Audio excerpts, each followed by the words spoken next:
Woo! All right, so first thing we're gonna do is I'm gonna show you just kind of how the gears work. This is your chain here, and this is your derailleur. So how it works is there's cable tension that runs into the derailleur. And what that does is with more and less tension, it'll actually derail the chain onto the next cog. So I'm gonna run through a couple gears here just so you have an idea what that kind of looks like. So right now I'm going to the easier gears. These are gonna be ones that you're gonna use when you're climbing hills. As I come down, it's gonna get more difficult to pedal, but if you're going at a higher speed, like down a hill, that's when you're gonna wanna be in these gears because that wheel can get going fast and you're not gonna blow your knees out by pedaling too fast. And of course, anytime you want, if you stop pedaling, the wheel still turns. So keep that in mind. And that's how the rear derailleur works.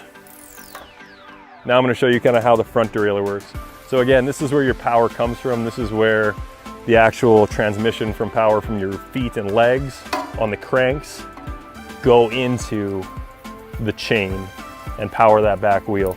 So I'm gonna walk you through, I'm gonna show you exactly how the front derailleur kind of works, just so you have an idea and which ring is best for which situation. So right now it's in what's called the big ring. Very easy to remember. It's your biggest ring. It's on the furthest outside from the frame. And this guy is gonna be for high speeds. So if you're going fast, unlike the back there, it's actually the bigger one that gets you moving faster. You're gonna realize really quickly which one's which, since there's only two. But yeah, this one's to move really, really quickly down a hill. And if I press the derailleur and drop it to that smaller ring, now it takes more revolutions to get the same speed, right? So this is where you're gonna be using for climbing, and most of the time you're gonna be riding in that gear unless you're going pretty much downhill. So now you have an idea of kind of how both work. So I'm gonna show you kind of how both work together, right? So right now what I have it in is actually a really poor situation. I have it in the small ring up front and I have it all the way on the other side. This is okay, like if you're in a pinch, but what you really want to do when you're doing this kind of thing is try and keep that chain as straight as possible. The way the chain is right now is actually really not ideal. So you might be able to pedal this way. It's obviously, it's obviously workable. But what you're doing is you're putting a lot of stress on that chain because as you can see, the chain actually runs at kind of an angle. And what that does is put stress on the links inside the chain. So you want to avoid this. Generally, to keep it really simple, what you want to do is have it as straight as possible. So when you look down, you don't want to see this chain kinked out. If you're getting down pretty far on that cassette into the higher gears, you're going down a hill or whatever, don't be afraid to shift up into the big ring up front and then even just move back down to get the same ratio. That gives you a much straighter chain alignment. And that's gonna just make it a lot easier, a lot more efficient, and keep that chain running for a lot longer. Whew, there are some mosquitoes.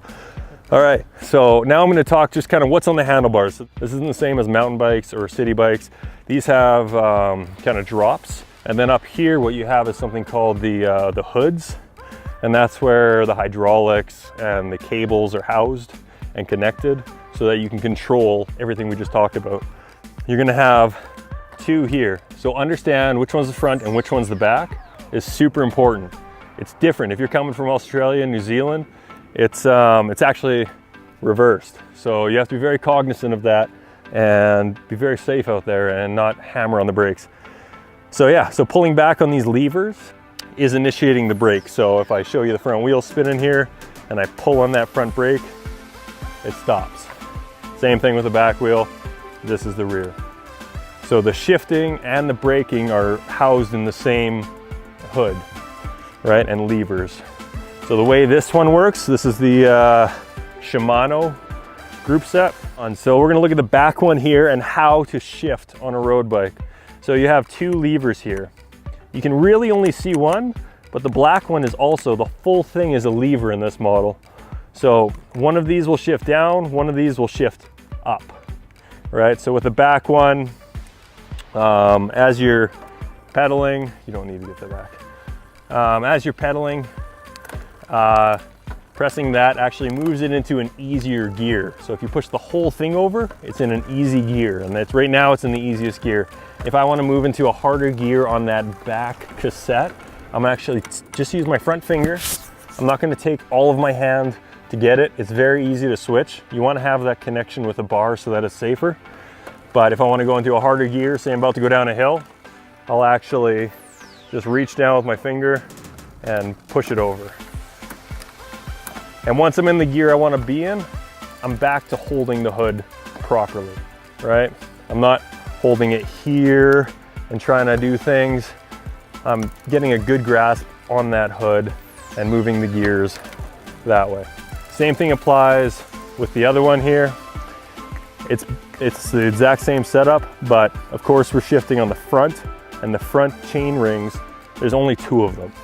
So this is all of it is actually gonna move it into the big ring. And if I just press this little guy, it's gonna be in the small ring. Again, I'll put my hand where it would be riding, and that's down, and that's into the big ring. Once I've shifted, I'm putting it right back into the firm stance that gets you nice and safe, especially if you're descending down a hill. So last thing I'm gonna talk about with the bikes here and shifting is when to shift. So this is something a lot of people don't know, and something that catches people kind of by surprise, especially on these mountain rides, when you're coming down hills and about to go up another one, right? Everyone gets excited, they're going down the hill, they're in their biggest gear, they got the big ring and the small little cog on the back, and they're flying down that hill. And then they get to that big hill and they start climbing and they realize, ah, crap, like I am in the wrong gear for this. There's no way I can push this big gear up. And they start hammering down because they want to get there quickly. And they start hammering down. But if you're already putting a lot of pressure on these pedals, that chain doesn't have the engineering to handle that kind of load very long. And that's how a lot of people will actually break their chain. So the best time to be shifting is preparing for those hills coming up. Yeah, get those shifts in before you hit the hill when there's less resistance on the chain. Right? You want to keep moving. You don't want to just shift while you're stop pedaling because it needs to derail.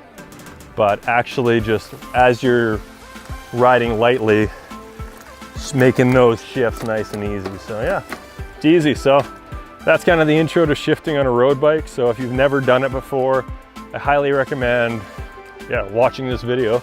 And then once you get the bike on the hill, just go for some laps, talk to Ben, talk to anybody else on the ride that looks like they know what they're doing, and kind of ask them questions just to make sure you have an understanding, because it's no fun if you're in the wrong gear. So that's it.